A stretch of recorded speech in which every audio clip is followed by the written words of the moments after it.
The Beetle, a Mystery, by Richard Marsh. Chapter 1. Outside. No room. Full up. He banged the door in my face. That was the final blow.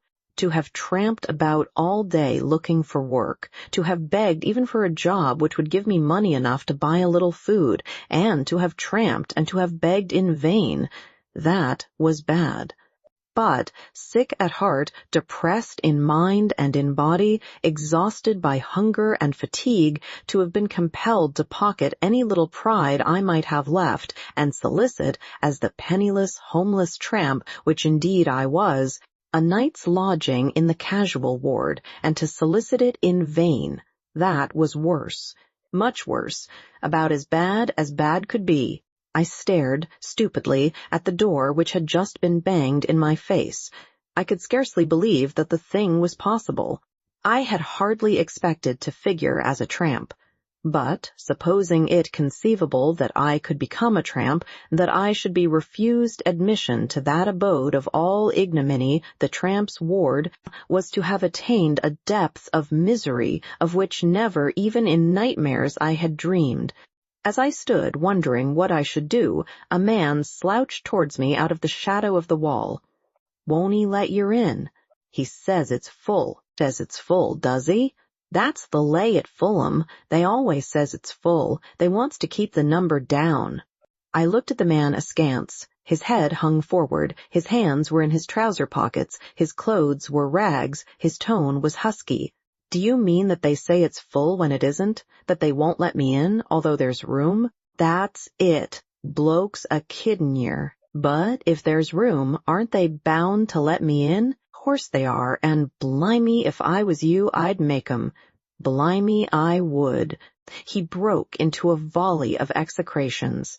"But what am I to do?"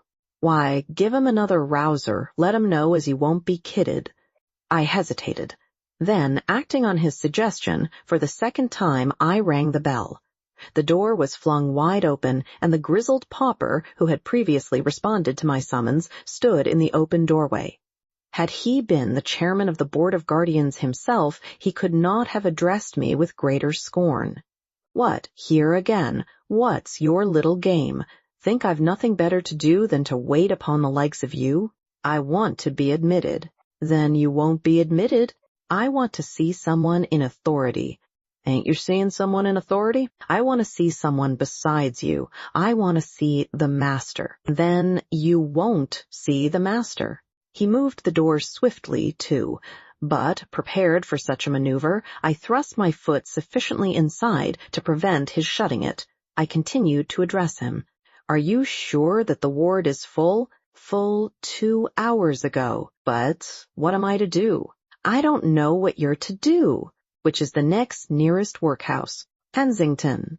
Suddenly opening the door, as he answered me, putting out his arm, he thrust me backwards. Before I could recover, the door was closed. The man in rags had continued a grim spectator of the scene. Now he spoke. "Nice bloke, ain't he?"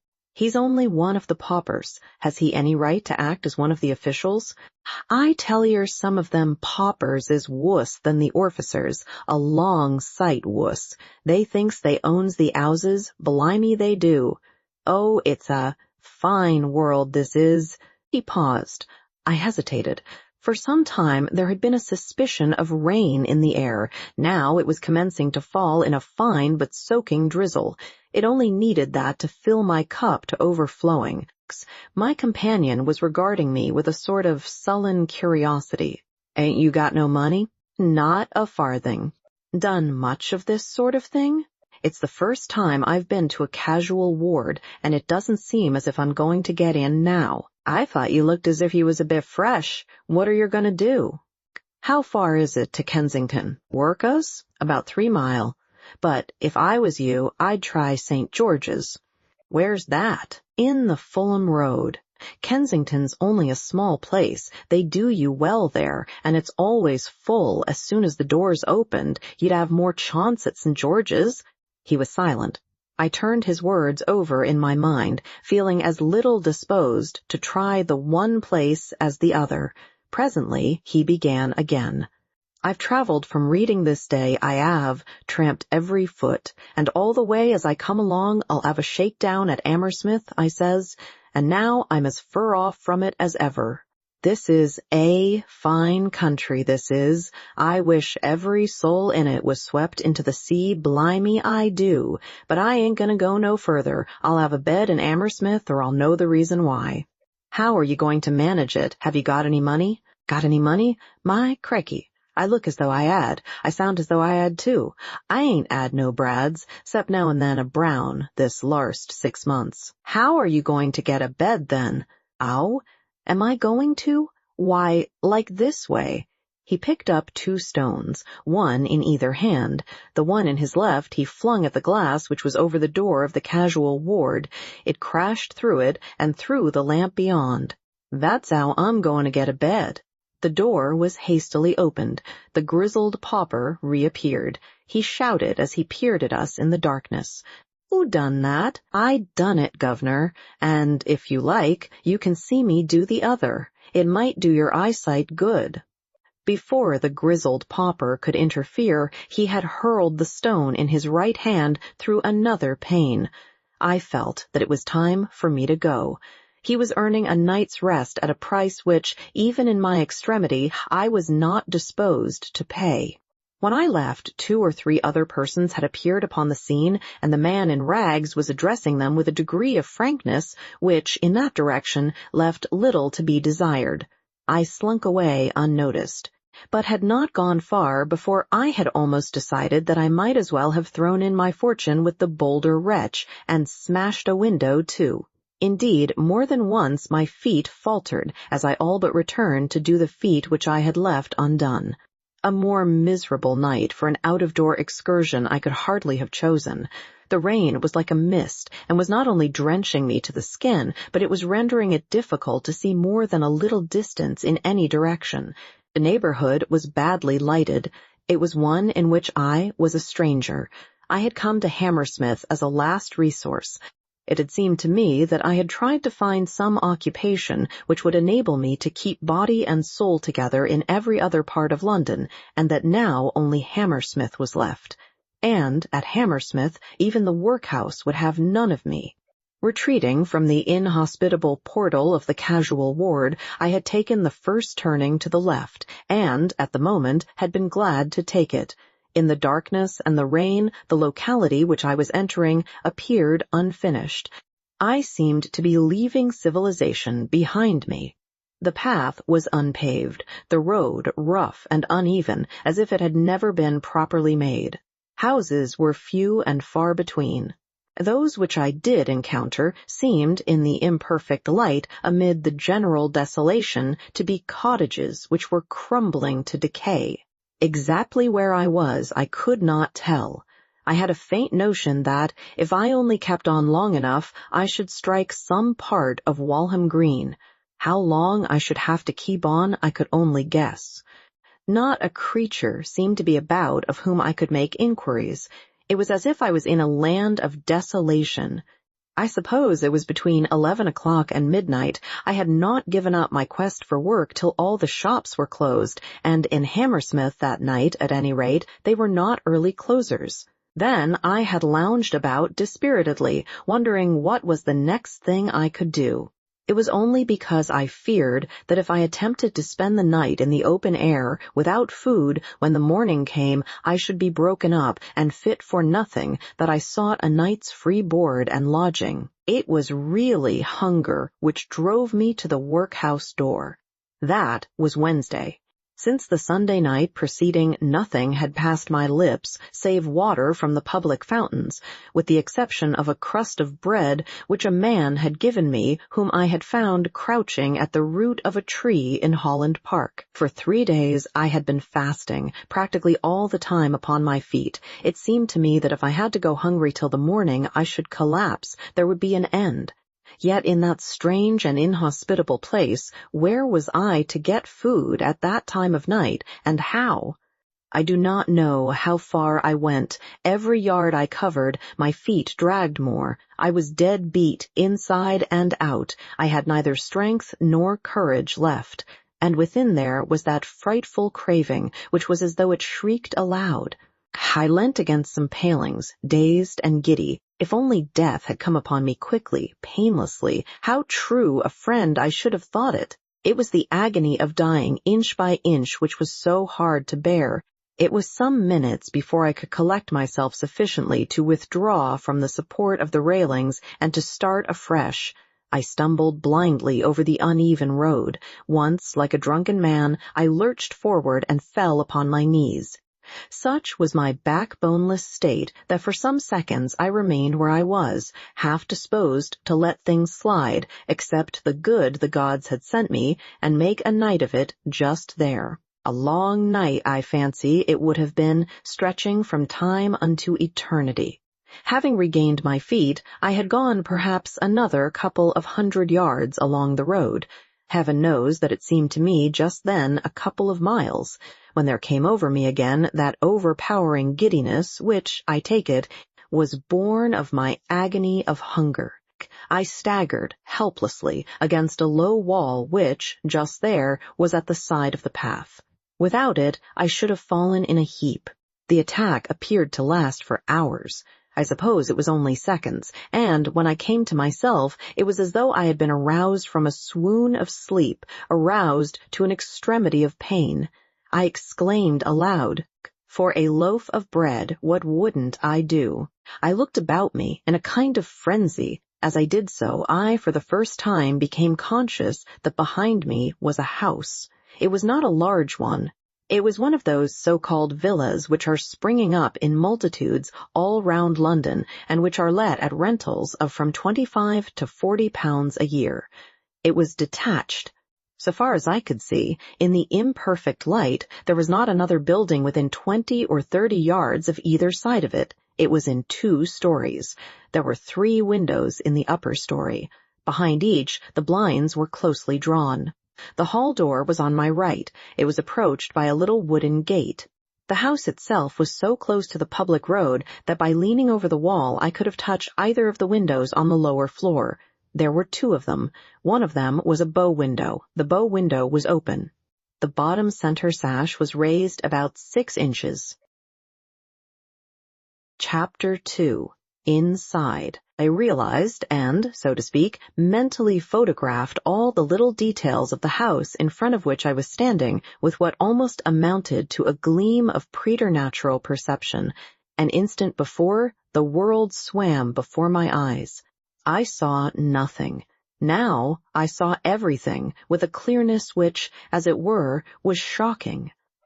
Above all, I saw the open window. I stared at it, conscious, as I did so, of a curious catching of the breath. It was so near to me, so very near. I had but to stretch out my hand to thrust it through the aperture. Once inside, my hand would at least be dry. How it rained out there! My scanty clothing was soaked. I was wet to the skin. I was shivering, and each second it seemed to rain still faster. My teeth were chattering. The damp was liquefying the very marrow in my bones. And inside that open window, it must be, so warm, so dry.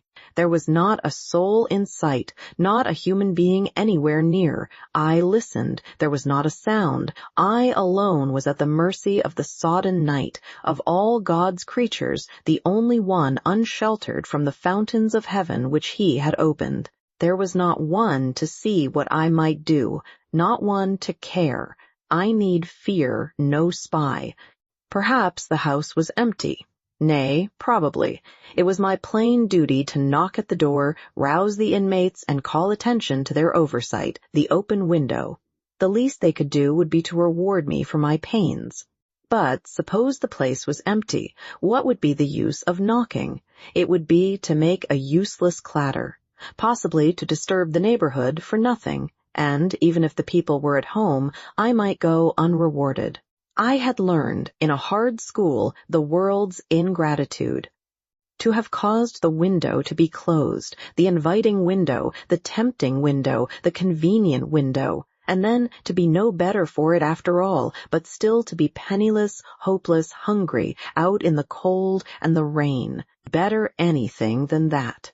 In such a situation, too late, I should say to myself that mine had been the conduct of a fool, and I should say it justly, too, to be sure. Leaning over the low wall, I found that I could very easily put my hand inside the room.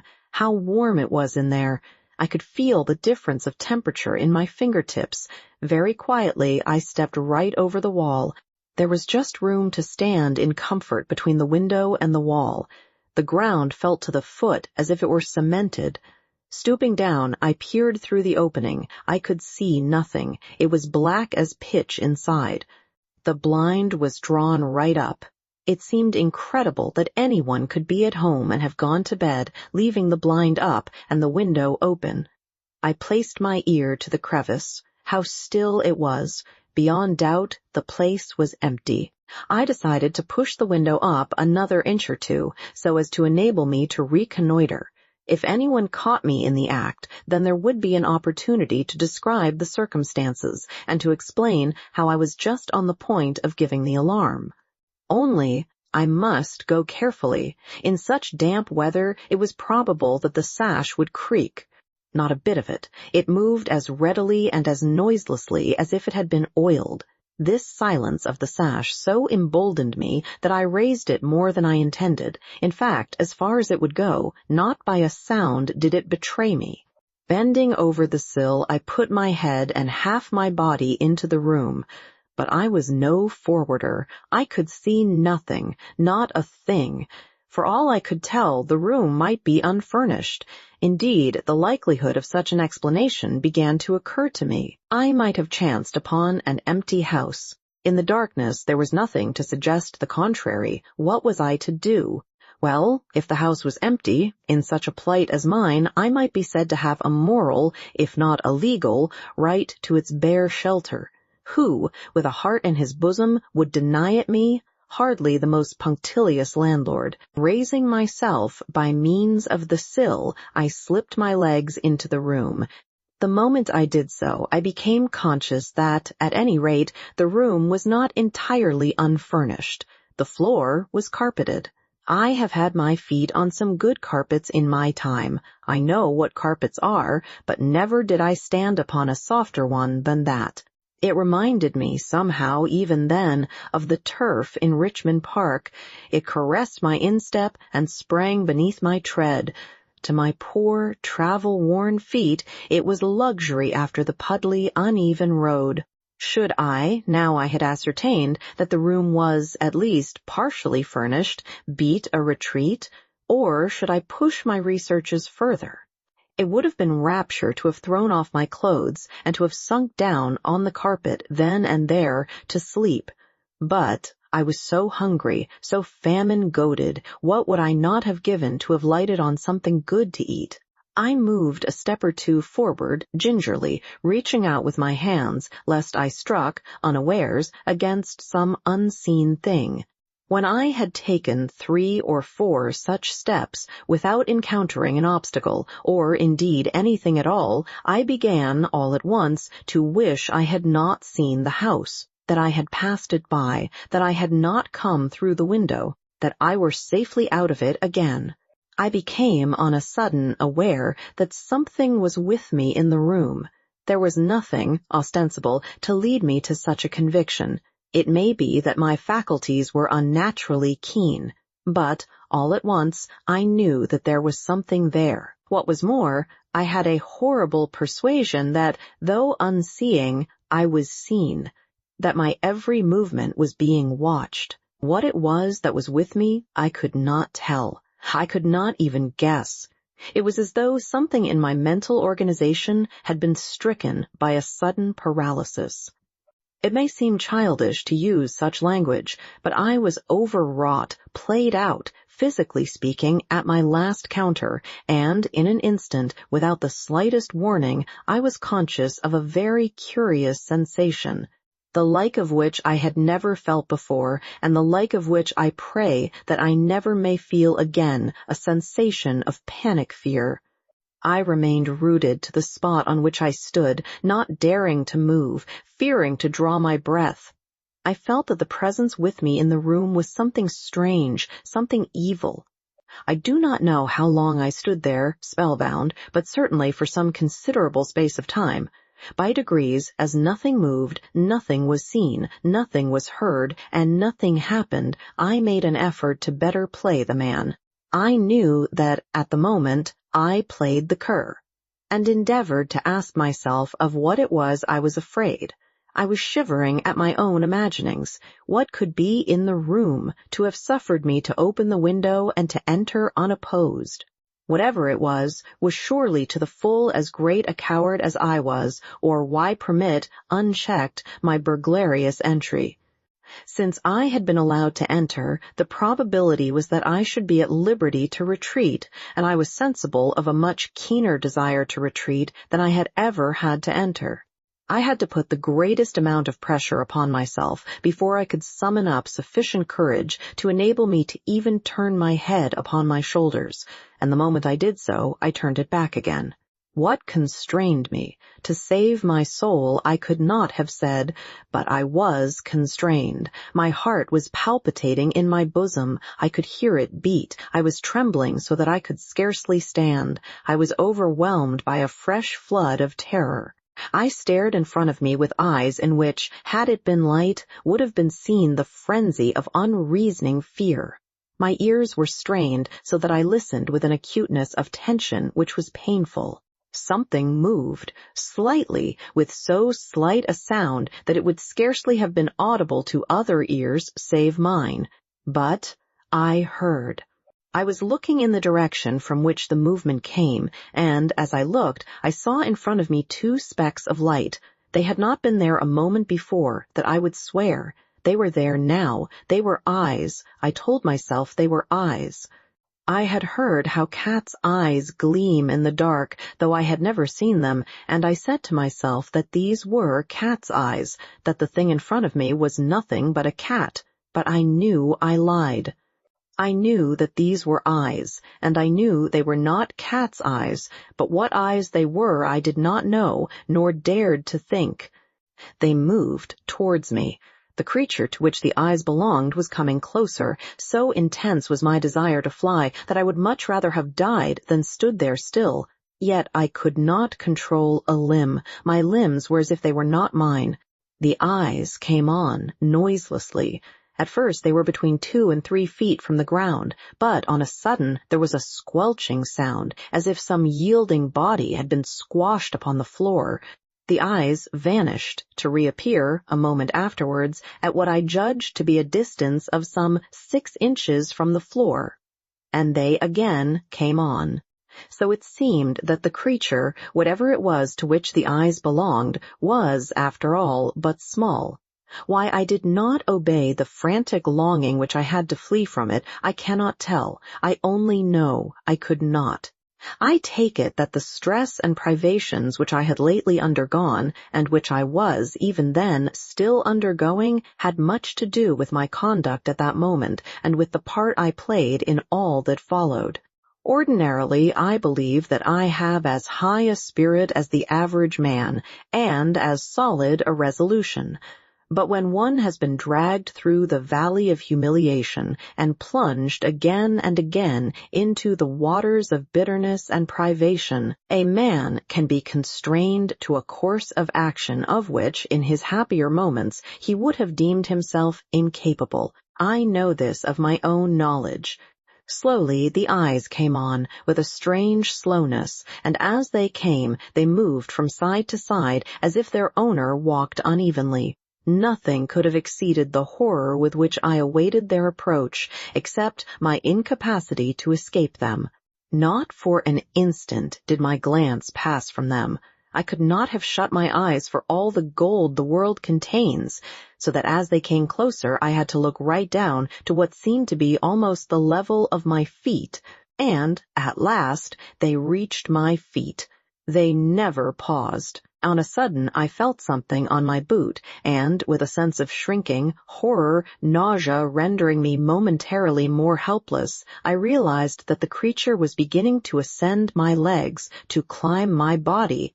Even then, what it was I could not tell. It mounted me, apparently, with as much ease as if I had been horizontal instead of perpendicular. It was as though it were some gigantic spider, a spider of the nightmares, a monstrous conception of some dreadful vision. It pressed lightly against my clothing with what might, for all the world, have been spiders' legs. There was an amazing host of them. I felt the pressure of each separate one. They embraced me softly, stickily, as if the creature glued and unglued them each time it moved. Higher and higher, it had gained my loins. It was moving towards the pit of my stomach. The helplessness with which I suffered its invasion was not the least part of my agony. It was that helplessness which we know in dreadful dreams. I understood, quite well, that if I did but give myself a hearty shake, the creature would fall off, but I had not a muscle at my command. As the creature mounted its eyes, began to play the part of two small lamps, they positively emitted rays of light. By their rays, I began to perceive faint outlines of its body. It seemed larger than I had supposed. Either the body itself was slightly phosphorescent, or it was of a peculiar yellow hue. It gleamed in the darkness. What it was there was still nothing to positively show, but the impression grew upon me that it was some member of the spider family, some monstrous member of the like of which I had never heard or read.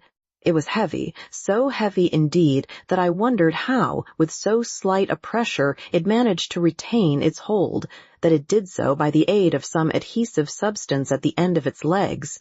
I was sure I could feel it stick. Its weight increased as it ascended, and it smelt. I had been for some time aware that it emitted an unpleasant, fetid odor. As it neared my face, it became so intense as to be unbearable.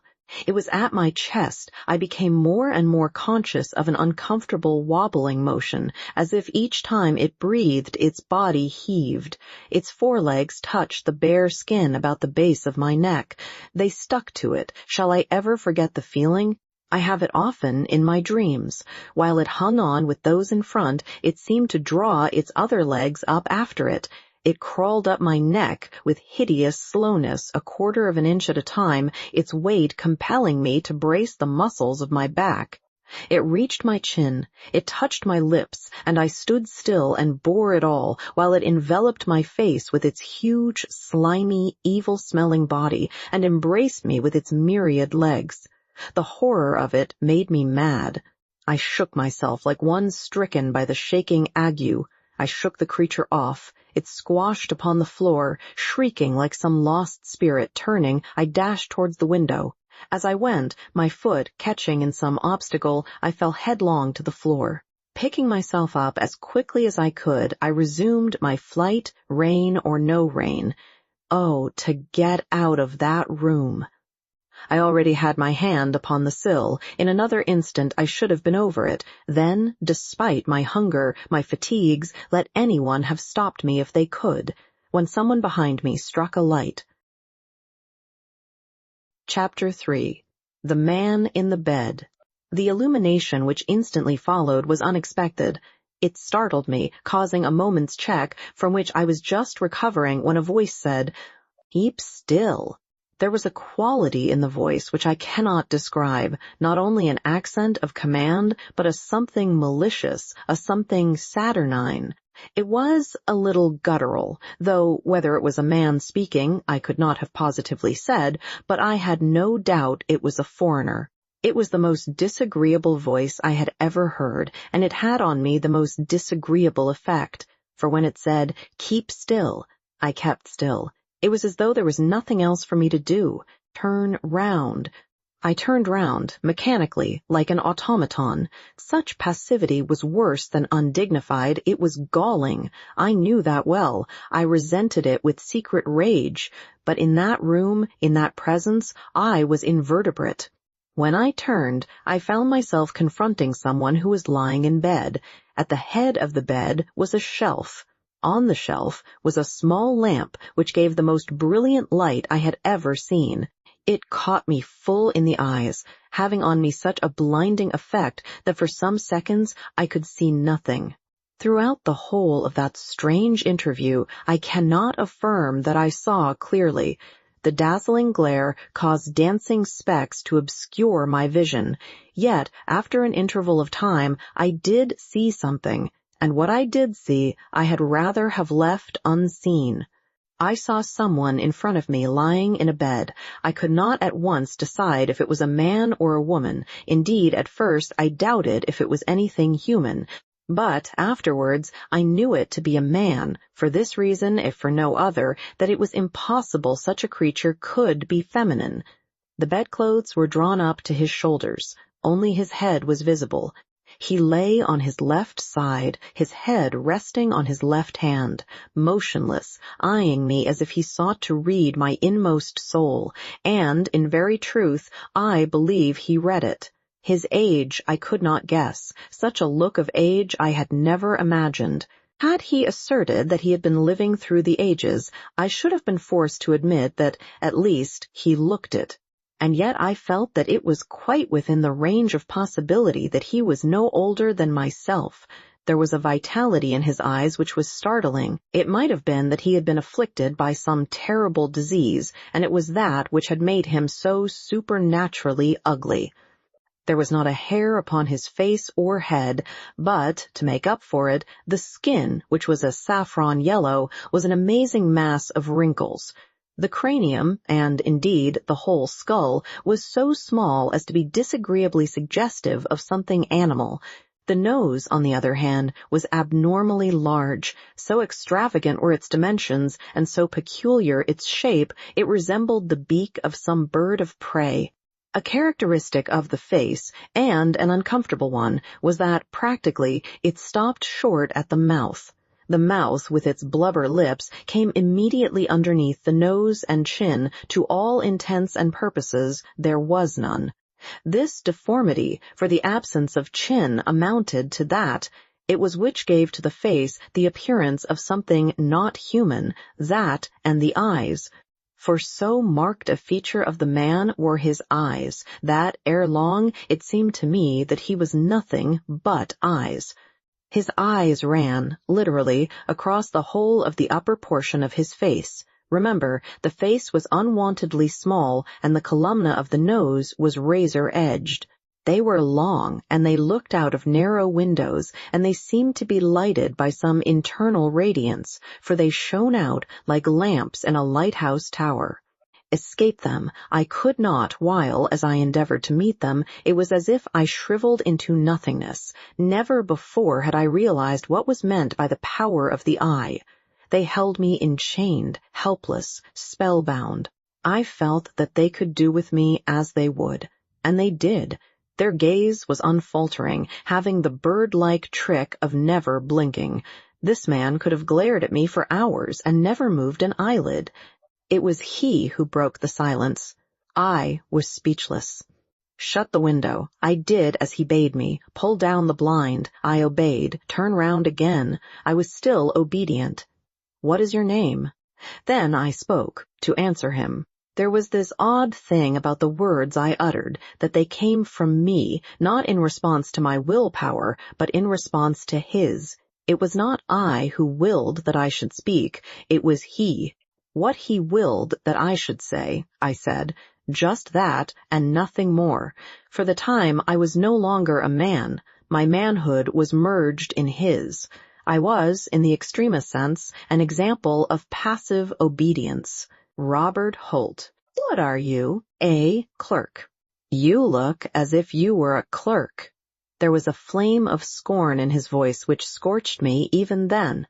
What sort of a clerk are you? I am out of a situation. You look as if you were out of a situation. Again the scorn. Are you the sort of clerk who is always out of a situation? You are a thief. I am not a thief. Do clerks come through the window? I was still, he putting no constraint on me to speak. Why did you come through the window? Because it was open. So. Do you always come through a window which is open? No. Then why through this? Because I was wet and cold and hungry and tired. The words came from me as if he had dragged them one by one, which, in fact, he did. Have you no home? No. Money? No. Friends? No. Then what sort of a clerk are you? I did not answer him. I did not know what it was he wished me to say. I was the victim of bad luck, nothing else, I swear it. Misfortune had followed hard upon misfortune. The firm by whom I had been employed for years suspended payment. I obtained a situation with one of their creditors at a lower salary. They reduced their staff, which entailed my going. After an interval, I obtained a temporary engagement. The occasion which required my services passed, and I with it. After another and a longer interval, I again found temporary employment, the pay for which was but a pittance. When that was over, I could find nothing. That was 9 months ago, and since then I had not earned a penny. It is so easy to grow shabby when you are on the everlasting tramp and are living on your stock of clothes. I had trudged all over London in search of work. Work of any kind would have been welcome, so long as it would have enabled me to keep body and soul together. And I had trudged in vain. Now I had been refused admittance as a casual. How easy is the descent? But I did not tell the man lying on the bed all this. He did not wish to hear. Had he wished, he would have made me tell him. It may be that he read my story, unspoken though it was. It is conceivable. His eyes had powers of penetration which were peculiarly their own, that I know. Undress. When he spoke again, that was what he said, in those guttural tones of his, in which there was a reminiscence of some foreign land. I obeyed, letting my sodden, shabby clothes fall anyhow upon the floor. A look came on his face as I stood naked in front of him, which, if it was meant for a smile, was a satyr's smile, and which filled me with a sensation of shuddering repulsion. What a white skin you have! How white! What would I not give for a skin as white as that? Ah, yes. He paused, devouring me with his glances, then continued, "Go to the cupboard. You will find a cloak. Put it on." I went to a cupboard which was in a corner of the room, his eyes following me as I moved. It was full of clothing, garments which might have formed the stock-in-trade of a costumier whose speciality was providing costumes for masquerades. A long, dark cloak hung on a peg. My hand moved towards it, apparently of its own volition.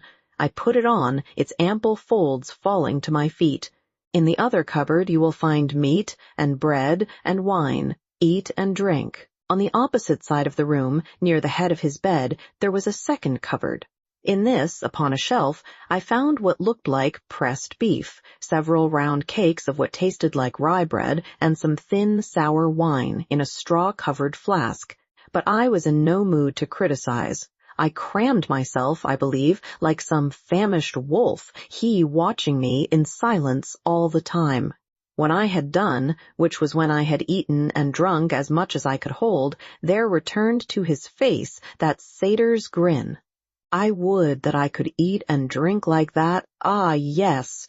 Put back what is left. I put it back, which seemed an unnecessary exertion. There was so little to put. Look me in the face. I looked him in the face, and immediately became conscious, as I did so, that something was going from me, the capacity, as it were, to be myself. His eyes grew larger and larger, till they seemed to fill all space, till I became lost in their immensity. He moved his hand, doing something to me, I know not what, as it passed through the air, cutting the solid ground from underneath my feet, so that I fell headlong to the ground.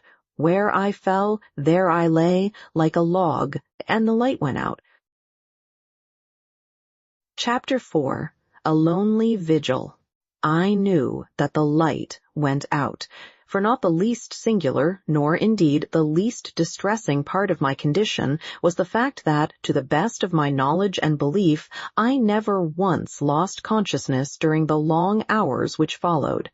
I was aware of the extinction of the lamp and of the black darkness which ensued. I heard a rustling sound as if the man in the bed was settling himself between the sheets. Then all was still, and throughout that interminable night I remained, my brain awake, my body dead, waiting, watching for the day. What had happened to me I could not guess. That I probably wore some of the external evidences of death, my instinct told me. I knew I did. Paradoxical though it may sound, I felt as a man might feel who had actually died, as, in moments of speculation, in the days gone by, I had imagined it as quite possible that he would feel. It is very far from certain that feeling necessarily expires with what we call life. I continually asked myself if I could be dead. The inquiry pressed itself on me with awful iteration. Does the body die and the brain, the I, the ego still live on? God only knows. But then the agony of the thought. The hours passed. By slow degrees the silence was eclipsed. Sounds of traffic, of hurrying footsteps, life were ushers of the morn. Outside the window sparrows twittered, a cat mewed, a dog barked. There was the clatter of a milk can. Shafts of light stole past the blind, increasing in intensity. It still rained, now and again, it pattered against the pane. The wind must have shifted because, for the first time, there came, on a sudden, the clang of a distant clock striking the hour, 7.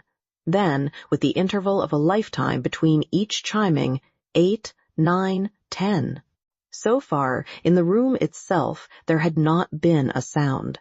When the clock had struck 10, as it seemed to me, years ago, there came a rustling noise from the direction of the bed. Feet stepped upon the floor, moving towards where I was lying. It was, of course, now broad day, and I presently perceived that a figure, clad in some queer-colored garment, was standing at my side, looking down at me. It stooped, then knelt. My only covering was unceremoniously thrown from off me, so that I lay there in my nakedness. Fingers prodded me then and there, as if I had been some beast ready for the butcher's stall. A face looked into mine, and in front of me were those dreadful eyes. Then, whether I was dead or living, I said to myself that this could be nothing human, nothing fashioned in God's image could wear such a shape as that. Fingers were pressed into my cheeks, they were thrust into my mouth, they touched my staring eyes, shut my eyelids, then opened them again, and, horror of horrors, the blubber lips were pressed to mine. The soul of something evil entered into me in the guise of a kiss. Then this travesty of manhood reascended to his feet, and said, whether speaking to me or to himself, I could not tell, "Dead, dead, as good as dead, and better. We'll have him buried." He moved away from me. I heard a door open and shut, and knew that he was gone. And he continued gone throughout the day. I had no actual knowledge of his issuing out into the street, but he must have done so, because the house appeared deserted. What had become of the dreadful creature of the night before, I could not guess. My first fear was that he had left it behind him in the room with me. It might be, as a sort of watchdog. But, as the minutes and the hours passed, and there was still no sign or sound of anything living, I concluded that, if the thing was there, it was, possibly, as helpless as myself, and that during its owner's absence, at any rate, I had nothing to fear from its too pressing attentions. That, with the exception of myself, the house held nothing human, I had strong presumptive proof more than once in the course of the day. Several times, both in the morning and the afternoon, people without endeavored to attract the attention of whoever was within. Vehicles, probably tradesmen's carts, drew up in front, their stopping being followed by more or less assiduous assaults upon the knocker and the bell, but in every case their appeals remained unheeded. Whatever it was they wanted, they had to go unsatisfied away. Lying there, torpid, with nothing to do but listen, I was, possibly, struck by very little, but it did occur to me that one among the callers was more persistent than the rest. The distant clock had just struck noon when I heard the gate open and someone approach the front door. Since nothing but silence followed, I supposed that the occupant of the place had returned and had chosen to do so as silently as he had gone. Presently, however, there came from the doorstep a slight but peculiar call, as if a rat was squeaking. It was repeated 3 times, and then there was the sound of footsteps quietly retreating and the gate reclosing. Between 1 and 2, the caller came again. There was a repetition of the same signal, that it was a signal I did not doubt, followed by the same retreat. About 3, the mysterious visitant returned. The signal was repeated, and, when there was no response, fingers tapped softly against the panels of the front door. When there was still no answer, footsteps stole softly round the side of the house, and there came the signal from the rear, and then, again, tapping of fingers against what was, apparently, the back door. No notice being taken of these various proceedings, the footsteps returned the way they went, and, as before, the gate was closed. Shortly after darkness had fallen, this assiduous caller returned to make a fourth and more resolute attempt to call attention to his presence. From the peculiar character of his maneuvers, it seemed that he suspected that whoever was within had particular reasons for ignoring him without. He went through the familiar pantomime of the 3 squeaky calls, both at the front door and the back, followed by the tapping of the fingers on the panels. This time, however, he also tried the window panes. I could hear, quite distinctly, the clear yet distinct noise of what seemed like knuckles rapping against the windows behind. Disappointed there, he renewed his efforts at the front. The curiously quiet footsteps came round the house to pause before the window of the room in which I lay, and then something singular occurred. While I waited for the tapping, there came, instead, the sound of someone or something scrambling on to the windowsill, as if some creature, unable to reach the window from the ground, was endeavoring to gain the vantage of the sill. Some ungainly creature, unskilled in surmounting such an obstacle as a perpendicular brick wall. There was the noise of what seemed to be the scratching of claws, as if it experienced considerable difficulty in obtaining a hold on the unyielding surface. What kind of creature it was, I could not think. I was astonished to find that it was a creature at all. I had taken it for granted that the persevering visitor was either a woman or a man. If, however, as now seemed likely, it was some sort of animal, the fact explained the squeaking sounds. Though what, except a rat, did squeak, like that was more than I could say, and the absence of any knocking or ringing. Whatever it was, it had gained the summit of its desires, the windowsill. It panted as if its efforts at climbing had made it short of breath. Then began the tapping. In the light of my new discovery, I perceived, clearly enough, that the tapping was hardly that which was likely to be the product of human fingers. It was sharp and definite, rather resembling the striking of the point of a nail against the glass. It was not loud, but in time. It continued with much persistency. It became plainly vicious. It was accompanied by what I can only describe as the most extraordinary noises. There were squeaks, growing angrier and shriller as the minutes passed, what seemed like gaspings for breath, and a peculiar buzzing sound like, yet unlike, the purring of a cat. The creature's resentment at its want of success in attracting attention was unmistakable. The tapping became like the clattering of hailstones. It kept up a continuous noise with its cries and pantings. There was the sound as of some large body being rubbed against the glass, as if it were extending itself against the window, and endeavoring, by force of pressure, to gain an entrance through the pane.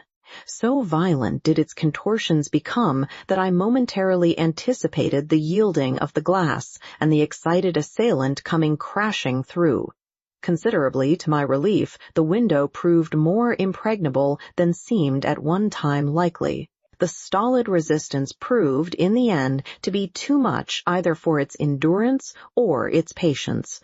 Just as I was looking for some fresh manifestation of fury, it seemed rather to tumble than to spring off the sill.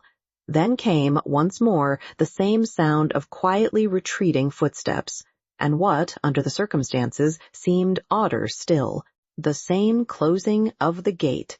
During the 2 or 3 hours which immediately ensued, nothing happened at all out of the way, and then took place the most surprising incident of all. The clock had struck 10 some time before. since before the striking of the hour nothing and no one had passed along what was evidently the little frequented road in front of that uncanny house. On a sudden, two sounds broke the stillness without, of someone running and of cries. Judging from his hurrying steps, someone seemed to be flying for his life, to the accompaniment of curious cries. It was only when the runner reached the front of the house that, in the cries, I recognized the squeaks of the persistent caller. I imagined that he had returned, as before, alone, to renew his attacks upon the window, until it was made plain, as it quickly was, that with him was some sort of a companion. Immediately there arose, from without, the noise of battle.